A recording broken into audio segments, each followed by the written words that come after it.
کے بعد وہی دن تھا سیدنا عبد القادر جیلانی کو لوگوں نے ہاتھوں ہاتھ اٹھایا. بغداد میں شہرا ہو گیا کہ کوئی ایک اجمی آیا ہے اور عربیوں پر فوقیت لے گیا ہے. سارے عربی اس کے سامنے دنگ رہ گئے ہیں.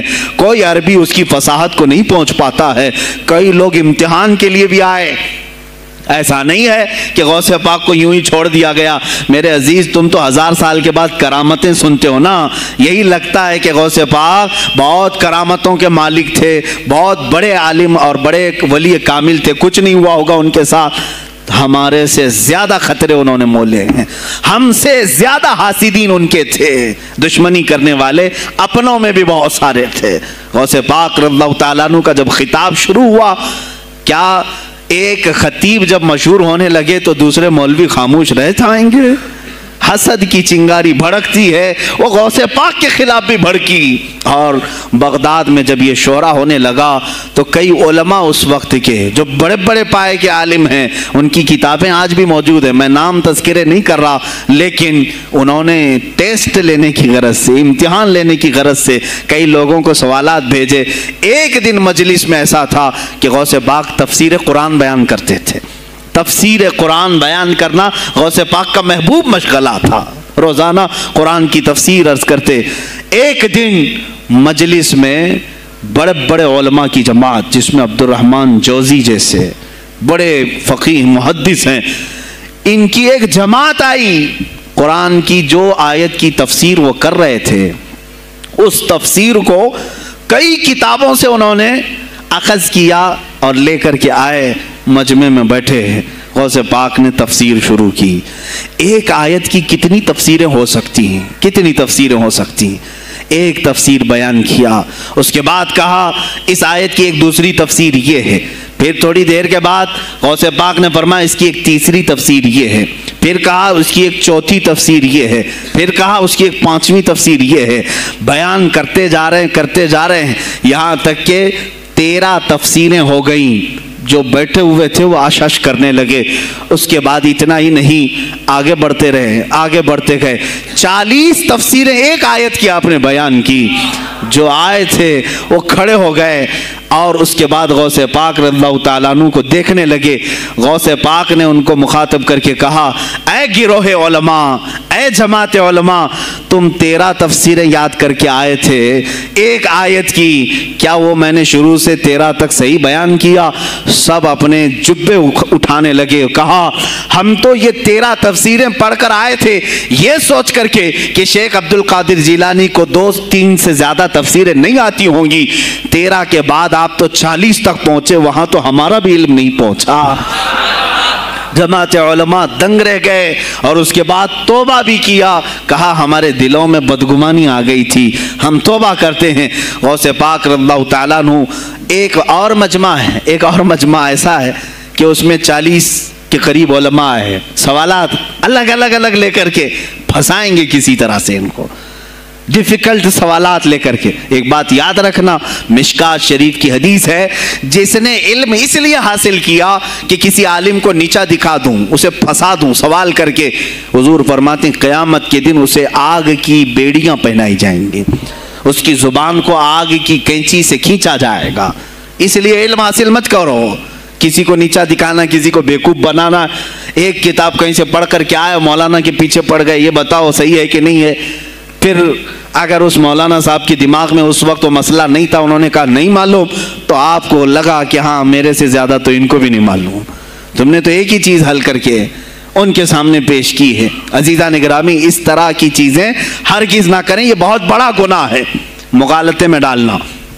غوث پاک رضی اللہ تعالیٰ عنہ ایک جماعت سے خطاب کر رہے ہیں. 40 علماء آئے, الگ سوالات نوٹ کر کے, میں یہ پوچھوں گا, تم یہ پوچھنا, تم یہ پوچھنا. غوث پاک رضی اللہ تعالیٰ عنہ نے اپنا خطاب کیا اور سوالات کے لیے اس دن محفل کا وقت ہی نہیں دیا. کہا آج سوالات کوئی نہیں کرے گا.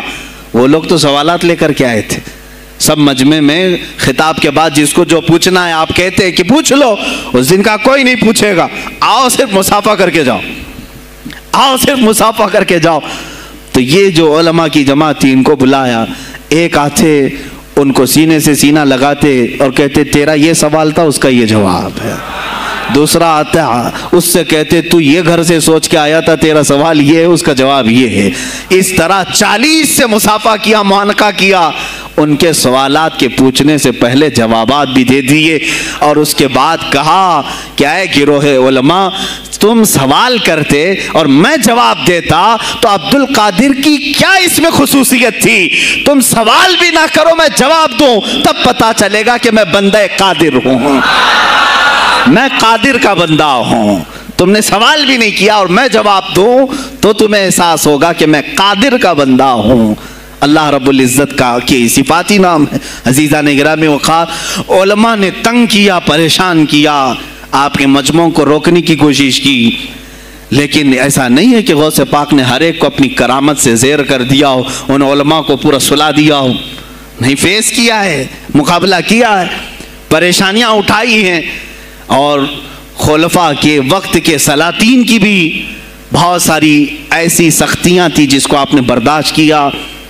کئی لوگوں نے آپ پر پابندیاں لگانے کی کوشش کی تھی، یہ تو سرکار غوث پاک کی استقامت تھی کہ آپ جمے رہے۔ اور سب سے بڑا کام آپ کا کیا تھا معلوم ہے؟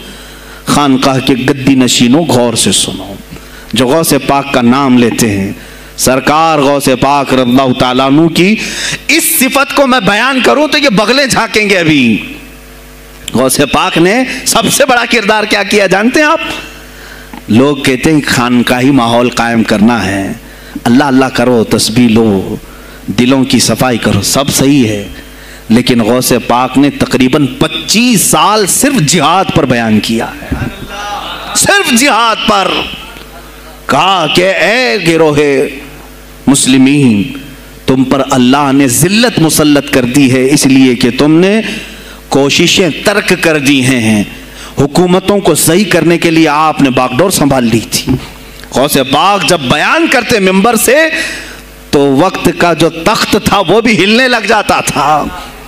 خلیفہ مستنجد باللہ، اس زمانے کا خلیفہ ہے، اور تنگ آ گیا غوث پاک کے پاس جب وہ بیان کرتے اور ان کی عیاشیاں کھول کھول کر کے ذکر کرتے تو لوگوں میں اب احساس جاگنے لگا، کوئی تو اللہ والا آیا ہے جو نظام خداوندی قائم کرنے کی بات کر رہا ہے، نظام مصطفیٰ قائم کرنے کی بات کر رہا ہے۔ بغداد کی یہ حالات جب ہونے لگے، میرے عزیزو، سلطان الاولیاء غوث پاک کی ہی شہ پر جانتے ہیں صلاح الدین ایوبی جیسا ایک مرد مجاہد پیدا ہوا ہے۔ یہ آپ کی تحریک تھی، غوث پاک کی تحریک تھی، کہ جب بازنطینی عیسائیوں سے آپ نے اپنی پوری امت کو آگاہ کیا کہ تم سو رہے ہو، تم اپنی عیاشیوں میں ہو، تم اپنے نشے میں ہو، تمہارا دشمن تاک میں لگا ہے، گھات لگا کر کے بیٹھا ہے۔ اور ہوا بھی یہی کہ غوث پاک کے وصال کے صرف 10 سال بعد صلیبیوں نے حملہ شروع کر دیا بغداد پر، مصر پر، ترکی پر، ہر جگہ، اور یہی حملے کی وجہ تھی صلاح الدین ایوبی جیسا مرد مجاہد کھڑا ہوا، اور پھر انہوں نے پورے بیت المقدس کو فتح کر کے اپنے سر ایک صحرا باندھا۔ آج تک امت اس کے احسان کو یاد کرتی ہے۔ میرے عزیزو، غوث پاک کے زمانے کے ہیں صلاح الدین ایوبی۔ اتنا ہی نہیں، آپ ہی کی تحریک تھی، غوث پاک کی تحریک تھی کہ تم جوانوں کو تیار کرو، تمہاری زندگی عیاشی کے لیے نہیں، اللہ کا نظام قائم کرنے کے لیے ہے۔ تم اللہ کا نظام قائم کرنے کے لیے آئے ہو دنیا میں، کیونکہ اللہ نے تمہیں خلیفۃ اللہ کہا ہے۔ اللہ کے تم خلیفہ ہو، تم نائب ہو اللہ کے، تم یہاں پر اپنی موج مستی کے لیے نہیں آئے۔ اب اس زمین پر بات ہوگی تو صرف میرے مولا کی ہوگی، اس زمین پر بات ہوگی میرے مصطفیٰ کی ہوگی۔ یہ سیدنا عبد القادر جیلانی کا اعلان تھا۔ ہے کوئی آج پیران اسلام وہ اعلان کریں کہ آج اس زمین پر صرف ہم ناموس رسالت کی بات کریں گے؟ کون ہے؟ کیوں بیٹھے ہو؟ غوث پاک سے اگر تمہاری ادنا سی نسبت ہے تو پھر تمہیں اپنے جوانوں کو، اپنے مریدوں کو یہ سکھانا ہوگا کہ موٹے موٹے نذرانے دینے سے نہیں چلے گا، اپنی گردنیں حضور کو پیش کرنے کے لیے تیار کرو۔ تم تیار ہو جاؤ اپنا خون اور اپنی گردن بارگاہ مصطفیٰ میں دینے کے لیے۔ یہ آج تربیت دو، ورنہ پھر دشمن تمہیں کچا چبانے کے لیے تیار ہے، کچا چبانے کے لیے تیار ہے۔ عزیزان گرامی، میں غوث پاک کی تحریک آپ کو بتا دوں کون سی تحریک تھی۔ وہ صلاح الدین ایوبی جو بیت المقدس فتح کیا، یہ غوث پاک کی تحریک ہے۔ اور پھر چند سالوں کے بعد پورے عالم اسلام میں جو خلافت عثمانیہ قائم ہوئی، غازی ارطغرل جو آئے، یہ تحریک بھی غوث اعظم کی پیدا کی ہوئی تھی۔ آپ نے جوانوں کو متحرک کیا تھا اور پھر امت کا وہ شعور بیدار کیا تھا جو ان میں مردہ کر چکے تھے کچھ حکومت کے کارندے۔ میں سمجھتا ہوں اس وقت جتنے خلفاء بیٹھے ہوئے تھے خلافتوں پر، تخت پر، جو نام کے مسلمان تھے، یا اس کو ہماری زبان میں سمجھ لیں سب کانگریس کے تھے، جو منافق تھے، یعنی دکھتے تھے بس، لیکن اندر سے سب نفاق ہوتا تھا، نفاق ہوتا تھا۔ ہاں میں صاف کہوں گا، بغداد میں بھی کانگریس کا خلیفہ رہا ہوگا، مصر میں بھی اور ترکی میں بھی اور نیشاپور میں بھی، اس لیے کہ مسلمانوں کے خون چوس کر کے تخت پر بیٹھ تو جاتے لیکن پوری زندگی گزر جاتی، میرے مصطفیٰ کا نام تک نہیں لیتے تھے، ان کو بٹھاتے تھے مسلمان۔ آج آپ بھی تو یہی کر رہے ہیں، یہی کر رہے ہیں۔ ہم اپنا اپنا سمجھ کر کے جن کو اوپر تک بٹھاتے ہیں، پوری زندگی چھان مار کر کے دیکھ لو، کبھی یہ نظام قرآن کی کبھی بات کیا ہے؟ کبھی میرے مصطفیٰ پر آنے والی آنچ کے لیے یہ کھڑا ہوا ہے؟ کوئی نہیں کھڑا ہونے والا ہے۔ ان کے سفید کرتے اور ان کے سفید پاجامے سب کفن بن کر رہ جائیں گے اور کچھ بھی نہیں ہوگا۔ عزیزان گرامی وقار، آپ کو سرکار بغداد رضی اللہ تعالیٰ عنہ کی تحریک میں بتاؤں، ترکی سے نکلنے والی خلافت عثمانیہ یہ غوث اعظم کی پیدا کی ہوئی تحریک تھی۔ اتنا ہی نہیں، آپ کے آخری زمانے میں سرکار خواجہ غریب نواز معین الدین چشتی رضی اللہ تعالیٰ عنہ کی ملاقات بغداد میں ہوئی، معین الدین اجمیری رضی اللہ تعالیٰ عنہ کی ملاقات ہوئی۔ تاریخ دان نے لکھا، آج میں نے پہلی مرتبہ اس کو پڑھا اور آپ کے سامنے پہلی بار بتا رہا ہوں، سرکار بغداد اور حضرت خواجہ غریب نواز کی ملاقات کے بارے میں بہت سارے باتیں چلتی ہیں کتابوں میں بھی، میں نے اپنے مرشد سے بھی پوچھا تھا۔ بہرحال ایک تاریخی ایک کتاب سے مجھے آج یہ بات ملی کہ سلطان الاولیاء غوث پاک نے حضرت خواجہ غریب نواز کو کیا وصیت کی تھی، کیا کہہ کر کے بھیجا تھا۔ ان کے پاس غوث پاک نے، غریب نواز نے بہت ساری انعامات، اوراد، وظائف، طرق، اجازات سب حاصل کیے، لیکن ہندوستان جب آئے کیا کیا انہوں نے؟ یہ بھی بتایا گیا کہ غوث پاک کی یہ تحریک تھی۔ کیا؟ سلطان الہند سرکار غریب نواز نے شہاب الدین غوری کو بلا کر کے ہندوستان میں پرچم اسلام لہرانے کا حکم دیا تھا۔ یہ تحریک بھی سرکار غریب نواز نے لائی تھی بغداد کے ولی کامل سے۔ تم کیا سمجھتے ہو یہ اولیاء خالی مسلح لے کر کے گھومتے تھے؟ یا اولیاء اکرام صرف گدی نشین تھے؟ نہیں میرے عزیزو، یہ حکومت وقت کو آنکھ میں آنکھیں ڈال کر بات کرتے تھے اور پھر نظام مصطفیٰ کی بات للکار کر کے کرتے تھے۔ آج کے زمانے میں کچھ لوگوں نے اولیاء کو ایسا پیش کیا ہے جیسے وہ درویش ہے، بس جنگل میں رہتے تھے اور کچھ نہیں۔ نہیں میرے عزیزو، وہ اللہ کے شیر تھے، اللہ کے شیر تھے۔ اسی لیے تو اقبال نے کہا ہے، اللہ کے شیروں کو آتی نہیں روباہی۔ وہ کبھی لومڑی پن کا انہوں نے اپنے آپ میں اظہار ہی نہیں کیا کہ نہیں یہ بھی چلے گا وہ بھی چلے گا، کبھی نہیں۔ وہ گرجتے تھے اپنے تخت پر، اپنی خانقاہوں پر۔ دیکھیں خلیفہ مستنجد باللہ، ابو المظفر اس کو کہتے ہیں، بغداد کا وہ خلیفہ، عباسی خلیفہ، بڑا طاقتور، اور اسی کے زمانے میں غوث پاک ہیں۔ ایک فارس سے آنے والے اجمی عبد القادر، شیخ عبد القادر، جب بغداد کی جامع مسجد میں بیان کر رہے ہوں، در و دیوار ہل رہے ہیں۔ وہ اپنے خلافت کے دربار میں بیٹھا ہے خلیفہ، اچانک بہت زور کی آواز آئی، پورے محل میں گونج گئی۔ پوچھا یہ آواز کیسی بغداد میں؟ لوگوں نے معلوم کر کے بتایا کہ شیخ عبد القادر جیلانی نے چھینک ماری، ان کے مریدوں نے صرف جواب دیا ہے۔ ان کو چھینک آئی تھی، جواب میں لوگوں نے یرحمک اللہ کہا، وہ خلیفہ وقت کے محل تک پہنچ گئی آواز۔ تو اس نے کہا یہ تو پورا ہلا دینے کی بات ہے۔ ایک بات یاد رکھو میرے عزیزو، آواز ہو سکتا ہے تمہاری مسجد سے باہر جائے نہ جائے، تمہاری آواز کا دار و مدار تمہارے گلے پر نہیں ہے، ایک بار تم پکارو گے پہنچانا میرے مولا کا کام ہے۔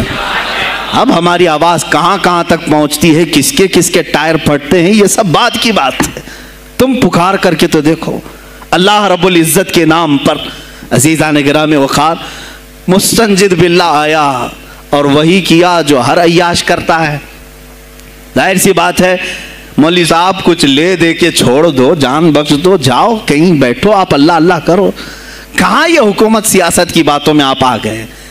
چند دنوں پہلے میں نے بھی سیاست کی بات کی تو مجھے بھی ایک مشورہ ایسا آیا کہ آپ کو انٹرسٹ ہے ایم پی بننے کا, ایم ایل اے بننے کا؟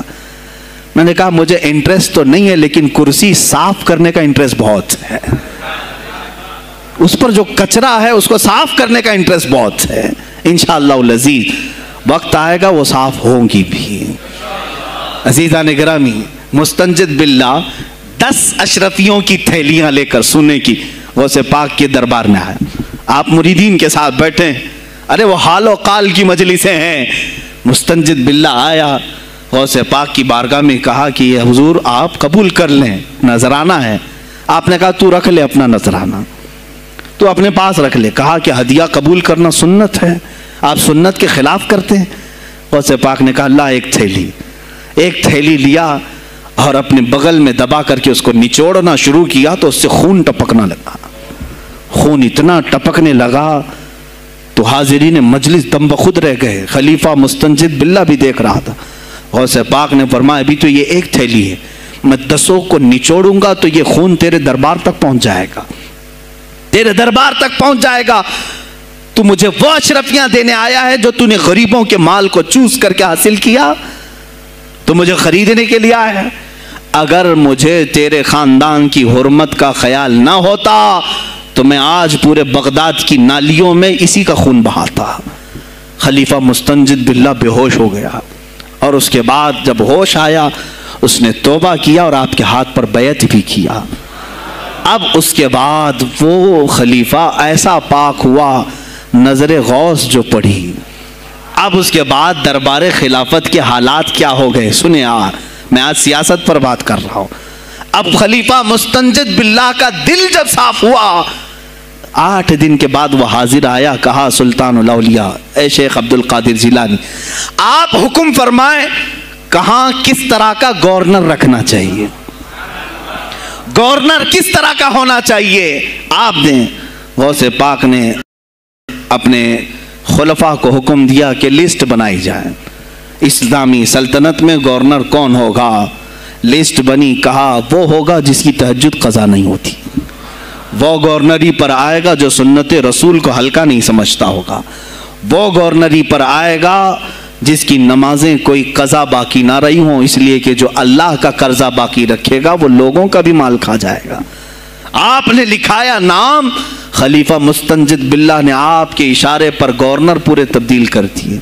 ہر جگہ پر ایسے لوگوں کو رکھا جو سرکار غوث پاک کے یا تو مرید تھے یا خلیفہ تھے یا شاگرد تھے, اور ان کے دلوں میں اللہ کا خوف تھا اور وہ پورے بغداد اور آس پاس کی سلطنتوں کو سنبھالے ہوئے تھے.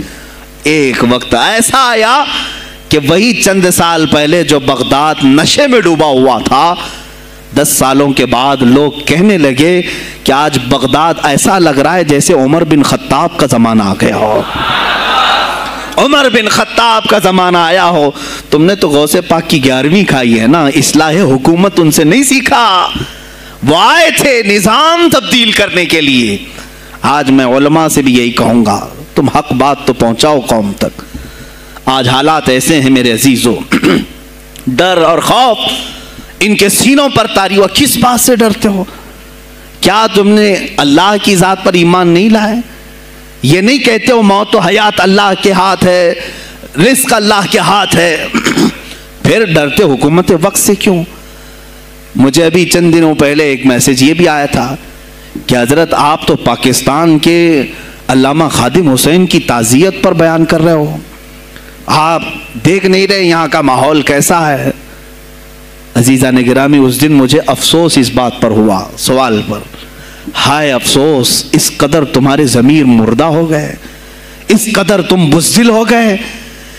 لاکھوں لوگوں کے دلوں میں شمع عشق مصطفیٰ جگانے والے پر تمہاری زبان بند ہے, تمہاری زبان بند ہے. میں نے صرف ایک جملہ کہا, کوئی فرق نہیں پڑتا, میں اس ملک میں رہ رہا ہوں جہاں کا پرائم منسٹر ایک سور خبیث فرانس کے صدر کے لیے ٹویٹ کر سکتا ہے تو میں پڑوسی ملک کی کسی عاشق رسول کی تعزیت کیوں نہیں کر سکتا؟ کیوں نہیں تعزیت کر سکتا؟ اگر ہندوستان کی تخت پر بیٹھنے والے کو فرانس کے صدر سے کوئی دلی عشق ہے، محبت ہے، تم اس کی معشوقہ ہو یا محبوبہ ہو، مجھے فرق نہیں پڑتا، لیکن اتنا ضرور ہے عاشق رسول مشرق میں ہو، شمال میں ہو، جنوب میں ہو، مغرب میں ہو، جب اس کی روح جائے گی تو ہماری بھی روح تڑپے گی۔ ہماری ڈور بندھی ہوئی ہے مدینۃ الرسول سے۔ میرے آقا صلی اللہ علیہ وسلم کی جو بات کرے گا وہ پھر کسی بھی ملک کا باشندہ ہو۔ تم کہتے ہو تعزیت کے لیے، ارے میرے عزیز اگر میں سامنے ہوتا تو اس کے قدموں کی خاک میں اپنے امامے پر رکھتا۔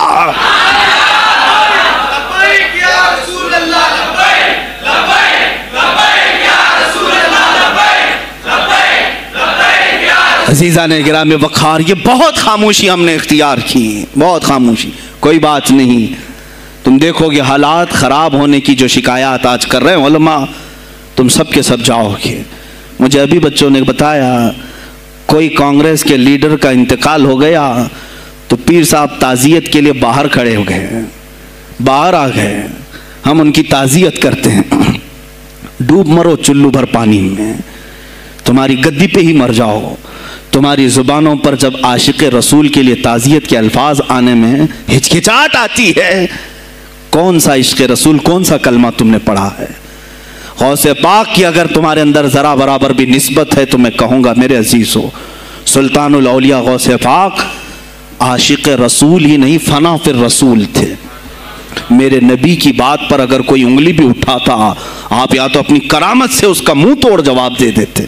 کسی عیسائی نے صرف یہ کہا تھا میرے نبی عیسیٰ افضل ہے، وہ مردوں کو زندہ کرتے تھے، آپ کو جلال آیا، کہا محمد افضل نہیں ہے اس لیے کہ وہ مردے زندہ نہیں کرتے تھے، آپ اس کا ہاتھ پکڑ کر قبرستان لے گئے، میرے نبی پر بات کرتا ہے، میں تجھے زندہ کر کے دکھاتا ہوں۔ اپنی کرامت سے مردے کو زندہ کر کے دکھایا۔ اب بول کون افضل ہے، عیسیٰ افضل ہے کہ میں افضل ہوں؟ تو نے تو عیسیٰ علیہ السلام کو مردے زندہ کرتے دیکھا تو نہیں، لیکن عبد القادر کو سامنے دیکھا۔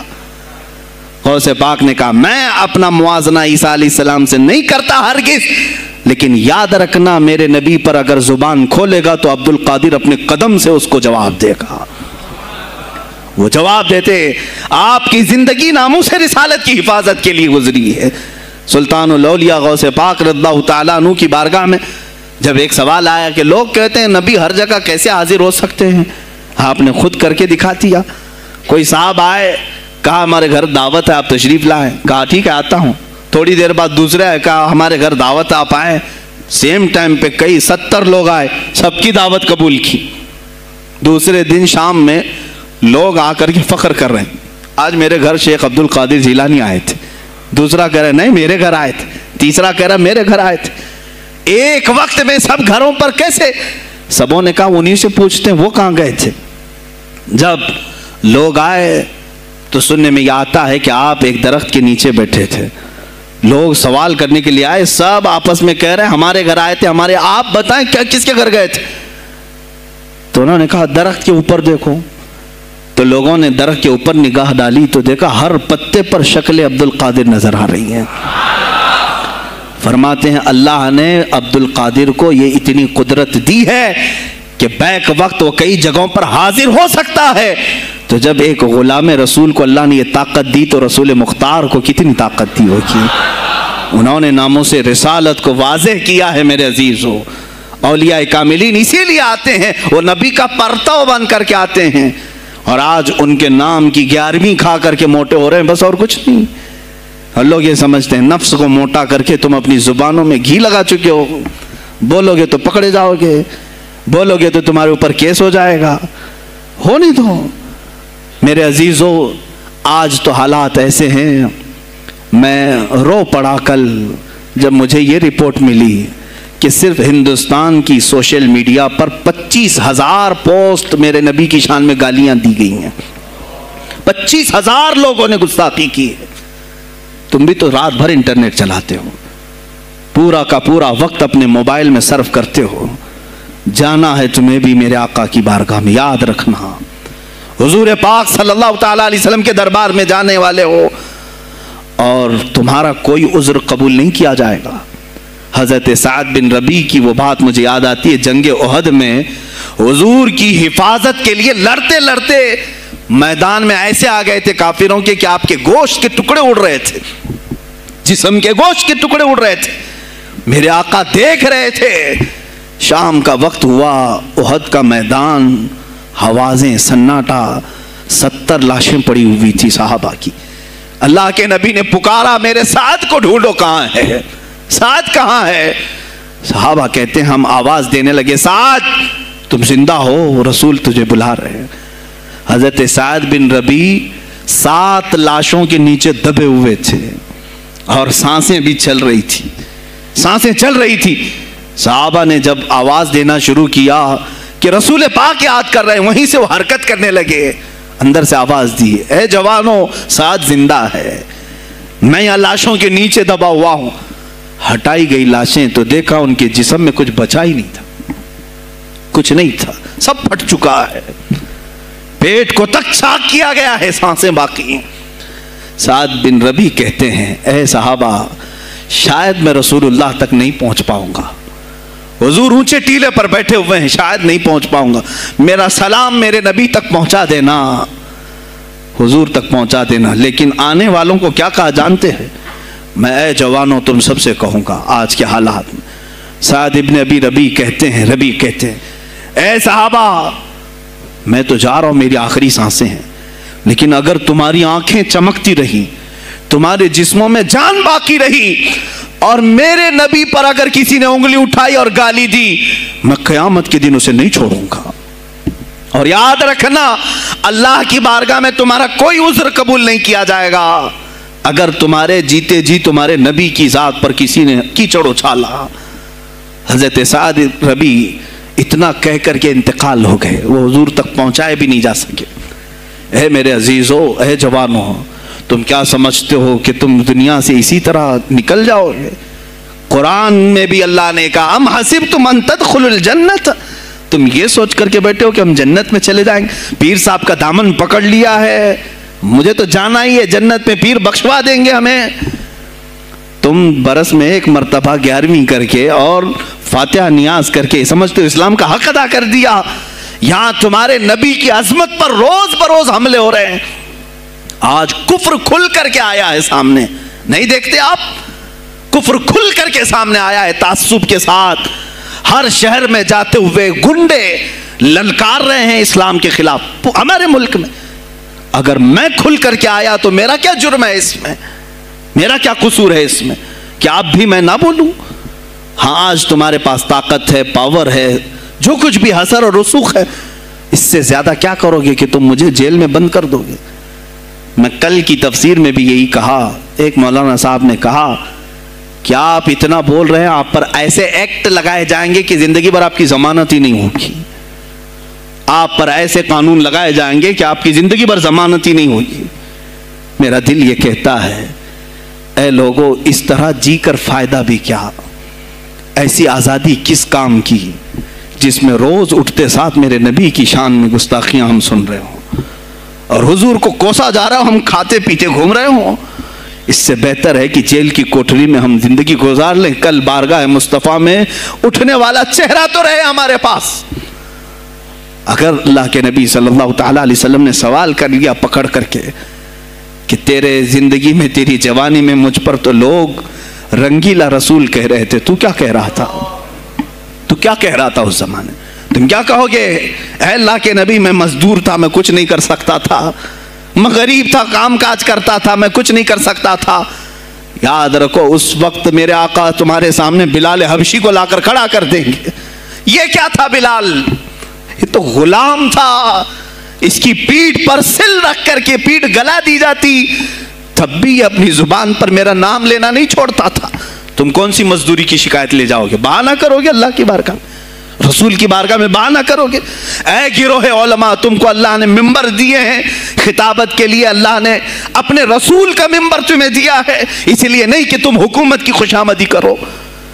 تم اپنے وقت کے طاغوتی قوتوں کی خوش آمدی کرو، اس لیے نہیں، بلکہ آج تم سے قوم مصافحہ کر کے ہاتھ چومتی ہے صرف اس لیے کہ تمہاری زبان پر نام مصطفیٰ ہے۔ آج علماء کی جو عزت ہے صرف اس لیے تمہاری